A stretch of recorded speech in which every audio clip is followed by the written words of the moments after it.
আসসালামু আলাইকুম। বেশ কয়েক বছর যাবৎ একটি বিশেষ গোষ্ঠী আহমদিয়া মুসলিম জামাত বা এর সদস্যদেরকে অমুসলিম ঘোষণার জন্য সরকারের কাছে দাবি জানিয়ে আসছে। তাদের দাবি আহমদিয়া মুসলিম জামাত বা আহমদীদেরকে সরকারিভাবে বা রাষ্ট্রীয়ভাবে অমুসলিম ঘোষণা করতে হবে, এবং এই জন্য তারা মাঝে মাঝেই বিভিন্ন আন্দোলন শুরু করে, সভা সমাবেশ করে, বিভিন্ন ধরনের তারা প্রোপাগান্ডা তারা চালিয়ে থাকেন। তো সম্প্রতিকালে একটি অনুষ্ঠান হয়েছে যেখানে তারা আহমদীদেরকে আবারও রাষ্ট্রীয়ভাবে মুসলিম ঘোষণার দাবি জানিয়েছেন, এবং সেই অনুষ্ঠানে তারা পাকিস্তান থেকে কিছু বিতর্কিত মৌলানাকে নিয়ে এসছেন। এটা আমাদের কথা নয়, আমরা মিডিয়াতে যারা দেখেছি যে সেখানে কেউ বা ডিজেল কেলেঙ্কারির সঙ্গে জড়িত সেরকম মৌলানা, কেউ বা খুনের আসামি মৌলানা, দুইটা খুনের, এই ধরনের ব্যক্তিও সেই অনুষ্ঠানে এসছেন বলে আমরা বিভিন্ন মিডিয়ার মাথায় জানতে পেরেছি। তো প্রশ্ন হলো, প্রথম কথা হলো যে বাংলাদেশের মাটিতে এসে, বাইরের থেকে এসে, বাইরের মৌলানা বা পলিটিক্যাল মৌলানারা তারা এসে বাংলাদেশের একটি জনগোষ্ঠীকে অমুসলিম ঘোষণার দাবি জানানো, এটা তো এক নম্বর কথা হচ্ছে, এটা হচ্ছে এই দেশের অভ্যন্তরীণ বিষয়ে হস্তক্ষেপ করা। এবং তারা যে বক্তব্য রেখেছেন, যেভাবে উশৃঙ্খল ভাবে তারা হাত পা নেড়েছেন, এটা কখনো এটা শোভন নয়। এখন ব্যাপারটা হচ্ছে যে আসলে কাউকে কি এইভাবে অমুসলিম ঘোষণা করা যায়? ইসলাম কি বলে?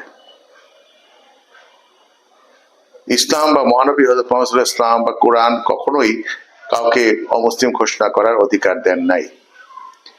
ইসলামের গত 1400 বছর বা 1500 বছরের যে ইতিহাস যদি আমরা পর্যালোচনা করে দেখি, আমরা দেখব যে কখনোই কাউকে অমুসলিম ঘোষণা করা হয় না। এই ধরনের কোনো অমুসলিম ঘোষণার কোনো রীতিও নাই, কোনো রকমের উদাহরণও নাই, একমাত্র পাকিস্তান ছাড়া, যেটা 1974 সালে পাকিস্তানের ভুট্টো সরকার আহমদীদেরকে পার্লামেন্টে অমুসলিম ঘোষণা করেছিল। তো এটা খুবই একটা অদ্ভুত বিষয়, যেখানে মহানবী হযরত মুহাম্মদ সাল্লাল্লাহু আলাইহি ওয়াসাল্লাম বলেছেন যে যে নিজেকে মুসলমান বলে দাবি করে বা যে কলেমা লা ইলাহা ইল্লাল্লাহ মুহাম্মদ রাসূলুল্লাহ বলে, সেই মুসলিম। তো রাসূল করিম সাল্লাল্লাহু আলাইহি ওয়াসাল্লাম স্পষ্ট ভাষায় এটা বলেছেন যে আমাদের কলেমা বিশ্বাস করে, আমাদের মতো 5 ওয়াক্ত নামাজ পড়ে এবং ইসলামের মৌলিক 5টি স্তম্ভে বিশ্বাস করে এবং তা পালন করে, তাকে কখনোই অমুসলিম বা কাফের বলা যাবে না।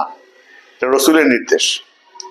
অথচ আমরা দেখতে পাচ্ছি যে ইসলামের নাম করে আজকাল এক ধরনের গোষ্ঠী তারা আহমদীদেরকে অমুসলিম ঘোষণার দাবি জানাচ্ছেন, এবং সেটা পাকিস্তানের উদাহরণ তারা দেন, পাকিস্তানে করা হয়েছে।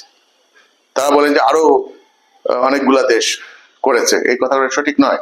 একমাত্র পাকিস্তান, আমরা চ্যালেঞ্জ দিয়ে বলতে পারি, পাকিস্তান ছাড়া কোনো রাষ্ট্র সামগ্রিকভাবে কোনো আহমদিয়া মুসলিম জামাতকে অমুসলিম ঘোষণা করে নাই। আপনি যে ইন্টারনেট সার্চ করেন সেখানে দেখবেন একমাত্র পাকিস্তানের নামই আসবে। অতএব এটা সম্পূর্ণ একটা অ-ইসলামিক কাজ, যেখানে আল্লাহ রসুল কাউকে অধিকার দেন নাই, সেখানে কাউকে অমুসলিম ঘোষণা করা এটা ইসলাম বিরোধী একটা কাজ, এবং এর পিছনে মূলত এটি রাজনৈতিক উদ্দেশ্য কাজ করছে বলে আমরা মনে করি। পাকিস্তানে তাই হয়েছে। 74 সালে ভুট্টো সাহেব, যিনি নিজেই তার ব্যক্তিগত জীবন বলেন তিনি কতখানি ইসলামিক ছিলেন আমরা সবাই জানি, তিনি নিজের ক্ষমতা রক্ষার জন্য তিনি আহমদীদেরকে অমুসলিম ঘোষণা করেছেন পার্লামেন্টে, এবং সেটা বলা হয়েছিল for the constitution of Pakistan Ahmadis or Qadianis are not Muslims. অর্থাৎ পাকিস্তানের কনস্টিটিউশনের জন্য করা হয়েছে, ইসলামিক শরিয়া বা ইসলাম ধর্ম অনুযায়ী তারা মুসলিম নয়, করাই হচ্ছে for the constitution of Pakistan, সংসদে।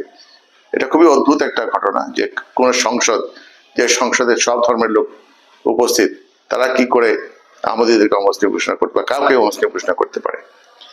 দ্বিতীয় বিষয় হচ্ছে, যদি কোনো সংসদ বা কোনো রাষ্ট্র বা কোনো অর্ডিন্যান্সের মাধ্যমে বা কোনো প্রোক্লেমেশনের মাধ্যমে কাউকে অমুসলিম ঘোষণা করে, তাহলে আরেক প্রোক্লেমেশন দিয়ে অমুসলিমকে মুসলমান বানানো যায় না। যদি বলা হয় যে বাংলাদেশে কোনো খ্রিস্টান থাকবে না, যত খ্রিস্টান সবাই মুসলমান, রাষ্ট্রীয় আদেশ, এই দেশে কোনো হিন্দু থাকবে না, যত হিন্দু আছে সব মুসলমান হয়ে যাবে।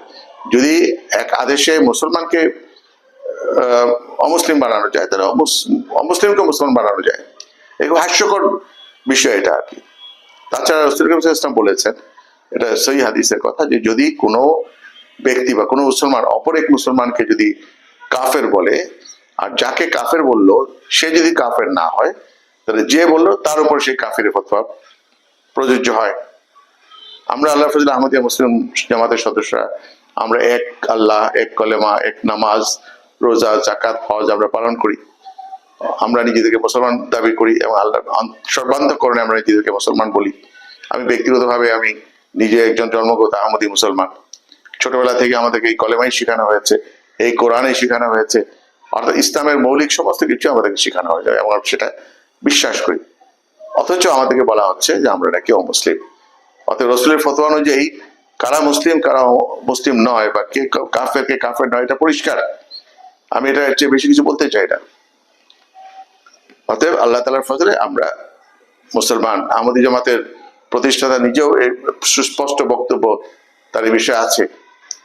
অথচ আমাদের উপরে মিথ্যা অপবাদ দেওয়া হচ্ছে, আমরা নাকি নতুন এক নবী নিয়েছি। এটাও সম্পূর্ণ মিথ্যা কথা। আমরা কোনো নতুন নবীতে বিশ্বাসী নই। আমরা আহমদী জামাতের প্রতিষ্ঠাতা হযরত মির্জা গোলাম মোহাম্মদ আলাইহিস সালামকে আমরা ইমাম মাহদী এবং প্রতিষ্ঠিত মসিহ হিসেবে আমরা বিশ্বাস করি। তার কথা হাদিসে বলে গেছেন রাসূল সাল্লাল্লাহু আলাইহি ওয়াসাল্লাম। বিভিন্ন ইসলামের প্রাথমিক যুগের বুজুর্গ ওলি আল্লাহ তারা বলে গেছেন ইমাম মাহদী আলাইহিস সালাম আসবেন, এবং তারা ইমাম মাহদী আলাইহিস সালামই বলেছেন। আমরা তাকে বিশ্বাস করেছি। অথচ আমাদের উপরে মিথ্যা আরোপ করা হয় যে আমরা নাকি নতুন নবী নিয়ে এসেছি। তিনি মোটেও নতুন নবী কেউ নাই, তিনি হযরত মুহাম্মদ সাল্লাল্লাহু আলাইহি ওয়াসাল্লামের উম্মত। তার উম্মতের মধ্যে তিনি এসেছেন, এবং আলাইহিস সালাম শব্দটা শুধু আমরা নই, এটা যুগে যুগে ইমাম মাহদীর জন্য আলাইহিস সালাম শব্দটি ব্যবহৃত হয়ে আসছে। অতএব যারা আমাদের উপরে এই ধরনের মিথ্যা অপবাদ দিচ্ছেন তারা আল্লাহর কাছে দায়ী থাকবেন, এটুকুই আমি বলতে পারি।